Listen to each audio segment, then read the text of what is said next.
نحمده ونصلي على رسوله الكريم أما بعد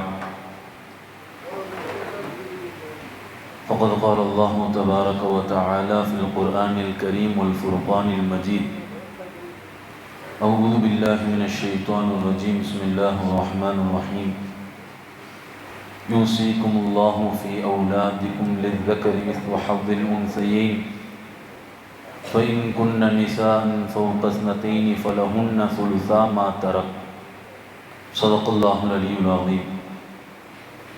அல்லாஹினுடைய பெரும் கிருபையால் நான்காவது தராகி தொழுகை தொழுது விட்டு அமர்ந்திருக்கிறோம்.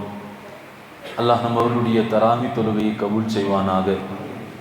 நம் நோற்ற நோன்புகளை அல்லாஹ் ஏற்றுக்கொள்வானாக.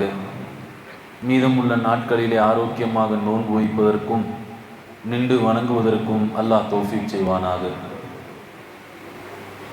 இன்றைக்கு சூரத்துன் நிசா ஓதப்பட்டது பெரும் பகுதி. நாளைய தினம் ஒரு கால் பகுதி ஓதி சூரா நிறைவு செய்யப்படும் இன்ஷா அல்லாஹ். இந்த சூரத்துன் நிசா பெண் என்கிற அத்தியாயம். இதிலே அல்லாஹ் வராசத்தினுடைய சட்டங்களை சொல்லுகிறான், தெளிவுபடுத்துகிறான். யார் யாருக்கு எவ்வளவு பங்கு கொடுக்க வேண்டும், என்ன கொடுக்க வேண்டும், எப்படி கொடுக்க வேண்டும் என்கிற சட்டங்களை மிக விளக்கமாக அல்லாஹ் தெளிவுபடுத்தி சொல்லுகிறான். அந்த ஆயத்துகளிலே அல்லாஹ் ஒரு 4 இடங்களிலே வசியத் என்கிற வார்த்தையை பயன்படுத்துகிறான். ஆரம்பமாக யூசி பிஹா உதேன், அடுத்து யூசீன பிஹா உதேன், அடுத்து தூசூன பிஹா உதேன், அடுத்து யூசா பிஹா உதேன். இந்த 4 வார்த்தையும் வசியத் என்கிற விஷயத்தை குறிக்கக்கூடிய வார்த்தை.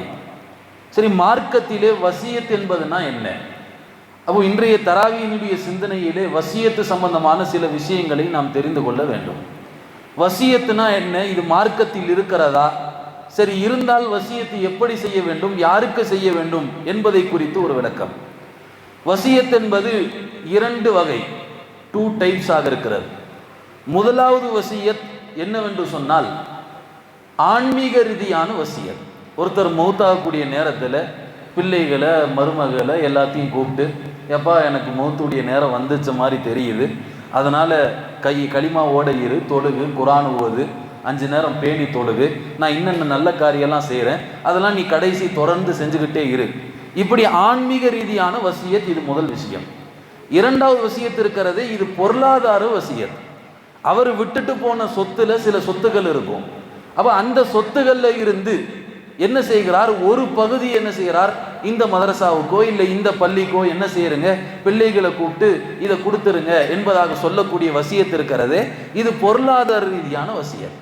வசியத் அது ஒரு மையத்து நிறைவேற்ற சொன்னால் அந்த வசியத்தை நிறைவேற்ற வேண்டும். இது பிள்ளைகளுடைய கடமையாக இருக்கிறது. மௌத்தா போகக்கூடிய நேரத்தில் இதெல்லாம் செஞ்சிரு என்று அந்த மையத்து பிள்ளைகளுடைய வாரிசுதாரிடத்துல சொன்னால் அந்த வாரிசுதாரர்கள் அந்த வசியத்தை நிறைவேற்ற வேண்டும்.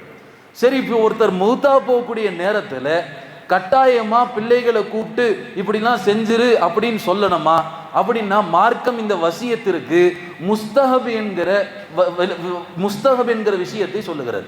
முஸ்தஹப் இது ஆகுமாக்கப்பட்ட விஷயம், அனுமதிக்கப்பட்ட விஷயம். வேண்டுமெனால் வசியத்து செய்யலாம், இல்லை வசியத்து செய்ய விருப்பம் இல்லை அப்படின்னா அவர் விட்டுறலாம். அப்போ ஆகுமாக்கப்பட்ட விஷயமாக இருக்கிறது வசியத் என்பது. ஒரு மையத்து வசியத்து செய்து விட்டால் அது நிறைவேற்றப்பட வேண்டும். ஒருத்தர் மௌத்தாயிட்டாருன்னு சொன்னால் 4 விஷயங்கள்ல முதல்ல செய்யணும். முதலாவது, அந்த மையத்துக்கான கஃபன் தஃபன் அவருடைய பொருள் இருந்தோ அல்லது வேறு யாராவது பிள்ளைகள் என்ன செஞ்சாராங்க, நான் கஃபன் தஃபனுடைய செலவை பொறுப்பு எடுத்துக்கிறேன் என்று சொன்னால் பரவாயில்லை.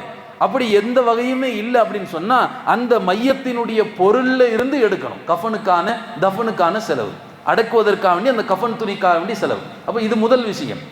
இரண்டாவது விஷயம் என்ன, அந்த மையத்துக்கான கடன் இருக்குதா, யாருக்காவது கடன் கொடுக்க வேண்டியது இருக்குதா? அப்படி இருந்தால் அவருடைய பொருளாதாரத்திலிருந்து கடனை நிறைவேற்றணும். இது இரண்டாவது விஷயம்.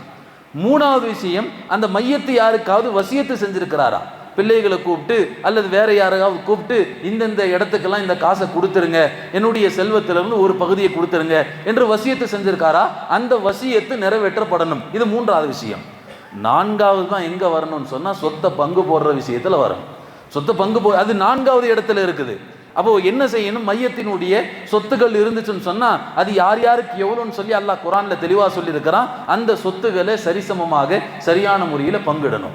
அப்போ இது ஒரு மையத்து மௌத்தான பிறகு செய்ய வேண்டிய 4 காரியங்கள் என்பதாக சொன்னாங்க. அப்போ வசியத், இந்த வசியத்து இதுக்கான நிபந்தனைகள் என்ன? ஒருத்தர் வசியத்து செஞ்சாருன்னா அந்த வசியத்து எப்போ கூடும் என்பதையும் நம்ம தெரிஞ்சுக்கணும். ஏன்னா சில நேரங்களில் வசியத்து கூடாமல் போயிடும். எப்போ கூடும் அப்படின்னு சொன்னா 3 நிபந்தனைகள் சொல்றாங்க. முதலாவது, ஒருத்தர் வசியத்து செய்கிறார். அவர் வசியத்து செய்கிற போது அவருடைய 1/3 பங்கு, சொத்துல 1/3 பங்கு தான் வசியத்து செய்ய முடியும். எவ்வளவு சமயத்தை வசி 1/3 பங்கு தான் வசியத்தை செய்ய முடியும். அதை விட என்ன செய்ய முடியாது, வசியத்தை செய்ய முடியாது. ஏன், ஒருவேளை அல்லாஹ் அதை விட வசியத்தை செய்யலான்னு வச்சிருந்தாருன்னு சொன்னா இவர் என்ன செஞ்சிருவாரு, தான் மகன் மேல உள்ள கோவத்தை எல்லா சொத்தையும் தூக்கி பள்ளிக்கு வாரி கொடுத்துட்டு போயிடுவார். மகன் மேல மரும உள்ள கோவத்தை எல்லாத்தையும் தூக்கி கொடுத்துட்டு போயிடுவார். அப்ப அல்லாஹ் அப்படி வைக்கல. ஏன் அல்லாஹ் எப்படி வச்சிருக்கிறான், 1/3 பங்கு மாத்திரம் தான் கொடுக்கணும். 1/3 பங்கு. இன்னும் சில உலமாக்கள் சொன்னாங்க 1/3 பங்கு அல்லது அதைவிட குறைவாக. அதைவிட குறைவாக என்று எழுதுகிற போது 1/5 பங்குன்னு எழுதுறாங்க. 1/5 பங்கு. 1/5 பங்குனா 1 லட்சம் ரூபா இருக்குன்னா 20,000 ரூபா தான். 20,000 ரூபா தான் என்ன செய்ய முடியும், அவர் வசியத்து செய்ய முடியும். இது முதலாவது நிபந்தனை. பெருமானார் ஸல்லல்லாஹு அலைஹி வஸல்லம் அவருடைய காலத்துல சஅத் இப்னு அபி வக்காஸ் என்கிற ஒரு சஹாபி. இந்த சஹாபி யாருன்னு சொன்னா அஷரத்துல் முபஷரா, சொர்க்கத்தை கொண்டு சுப செய்தி சொல்லப்பட்ட 10 சஹாபாக்கள்ல ஒருத்தர் யாருன்னு சொன்னா சஅத் இப்னு அபி வக்காஸ். அவங்க சஅத் இப்னு அபி வக்காஸ் 6வது 7வதாக இஸ்லாத்தை ஏத்த ஆள். இவர் ஆரம்ப காலமாகவே இஸ்லாத்தை ஏற்ற மனிதர் என்கிற சஹாபி. அப்ப இந்த சஹாபி ஒரு நேரத்துல சீரியஸா இருக்கிறாங்க. ரொம்ப உடம்பு முடியல, ஒரு நெஞ்சு வலி வந்துருச்சு, மூத்தாக்கூடிய நேரம் மாதிரி தெரியுது. இப்போ பெருமானார் ஸல்லல்லாஹு அலைஹி வஸல்லம் சஅத் இப்னு அபி வக்காஸை பார்க்குறாங்க. பார்த்து அவர் காமெடி துவா செய்கிறாங்க, ஆறுதல் சொல்கிறாங்க. அப்போ சஅத் இப்னு அபி வக்காஸ் ரலியல்லாஹு அன்ஹு பெருமானார் இடத்துல ஒரு விஷயத்தை சொல்கிறார். யா ரசூலல்லாஹ், எனக்கு நெஞ்சு வலிக்குது, உடம்பு முடியலை, நான் மௌத்தாயிருவேன் போல தெரியுது, அதனால என் சொத்து நிறையா இருக்குது, எனக்கு ஒரே ஒரு பெண் பிள்ளை, நான் இந்த சொத்தை அல்லாஹ்வினுடைய பாதையில் கொடுக்கணும்னு விரும்புகிறேன்னு சொன்னார். என்னுடைய மொத்த சொத்தையும் அல்லாஹ்வினுடைய பாதையில் கொடுக்க விரும்புகிறேன். பெருமானார் ஸல்லல்லாஹு அலைஹி வஸல்லம் வேணான்ட்டாங்க, வாங்க மறுத்துட்டாங்க. அடுத்து 2வது சொன்னாங்க, யா ரசூலுல்லாஹ், என்னுடைய சொத்துல இருந்து 2ல் 1 பங்கை நான் கொடுக்க விரும்புகிறேன். பெருமானார் ஸல்லல்லாஹு அலைஹி வஸல்லம் வாங்க மறுத்துட்டாங்க. 3வது சொன்னாங்க, யா ரசூலுல்லாஹ், என் சொத்துல 3ல் 1 பங்கை நான் கொடுக்க விரும்புகிறேன். 3ல் 1 பங்கு. பெருமானார் ஸல்லல்லாஹு அலைஹி வஸல்லம் அஸ்ஸுலுசு வஸ்ஸுலுசு கஸீருன், 3ல் 1 பங்கை அதிகம் சொல்லிட்டு அந்த பொருளை வாங்கிக்கிட்டாங்க. அப்போ வசியத்து செஞ்சா அவர் எவ்வளவு வசியத்து செய்யணும், 3ல் 1 பங்கு தான் வசியத்து செய்ய முடியும். 3ல் 1 பங்கு தான் வசியத்து செய்ய முடியும். இந்த சஅத் இப்னு அபி வக்காஸை பத்தி வேறொரு குறிப்பு எழுதுறாங்க. பெருமானார் ஸல்லல்லாஹு அலைஹி வஸல்லம் அவர்களுடைய கைகளால் ஆன மோஜிசாக்கள்ல ஒரு சம்பவத்தை எழுதுறாங்க. சஅத் இப்னு அபி வக்காஸ் அவர் மௌத்தாகக்கூடிய அந்த நேரத்தில் வந்துட்டார், சீரியஸ் கண்டிஷன்ல இருக்கிறார். பெருமானார் ஸல்லல்லாஹு அலைஹி வஸல்லம் இவரை சந்திச்சு அவருடைய நெஞ்சில கை வச்சு அல்லாஹ்வுடைய தூதர் துஆ செஞ்சாங்க. சஅத் இப்னு அபி வக்காஸினுடைய நெஞ்சில பெருமானார் கை வச்சு அல்லாஹ்வுடைய தூதர் துஆ செஞ்சாங்க. எந்த அளவுக்குன்னு சொன்னா பெருமானார் துஆ செஞ்சுட்டு போய் சஅத் இப்னு அபி வக்காஸ் 30 வருஷம் வாழ்ந்தார். 30 வருஷம் வாழ்ந்தார். நெஞ்சு வலின்னு படுத்திருக்கிறாரு, அல்லாஹ்வுடைய தூதர் கை வச்சு துஆ செய்றாங்க. சஅத் இப்னு அபி வக்காஸ் 30 வருஷம் அதற்கு பிறகு வாழுகிறார். சொல்றாங்க உலமாக்கள், பெருமானாருடைய கை எந்த இடத்துல பட்டதோ அந்த இடம் மட்டும் குளிர்ச்சியாவே இருக்குமா. உடம்புல கழுத்துல தொட்டா நெத்தியில தொட்டா எல்லா இடமும் சூடா இருக்குமா. ஆனா பெருமானார் எங்க கை வச்சு துவா செஞ்சாங்களோ அந்த இடத்தை தொட்டா எப்போதும் குளிர்ச்சியாக இருக்கும் என்கிற குறிப்பும் எழுதுறாங்க. அப்போ பெருமானார் ஸல்லல்லாஹு அலைஹி வஸல்லம் வசியத்துக்கான முதல் நிபந்தனையை சொன்னாங்க, 3ல் 1 பங்கு இருக்கணும் என்பதாக சொன்னாங்க. 2வது நிபந்தனை என்ன, பெருமானார் ஸல்லல்லாஹு அலைஹி வஸல்லம் ஹஜ்ஜத்துல் விதால அந்த கடைசி ஹஜ்ஜில் சஹாபாக்களுக்கு மத்தியில் ஒட்டகத்தில் அமர்ந்து கொண்டு சில உபதேசங்கள் செஞ்சாங்க. அதில் அல்லாஹ்வுடைய தூதர் சொன்னாங்க, இன்னல்லாஹ கத் அஅதா குல்லதி ஹக்கின் ஹக்கா, அல்லாஹ் ஒவ்வொரு மனிதருக்கும் அவருக்கான உரிமையை கொடுத்திருக்கிறான், ஒரு வராசத்தை கொடுத்திருக்கிறான்.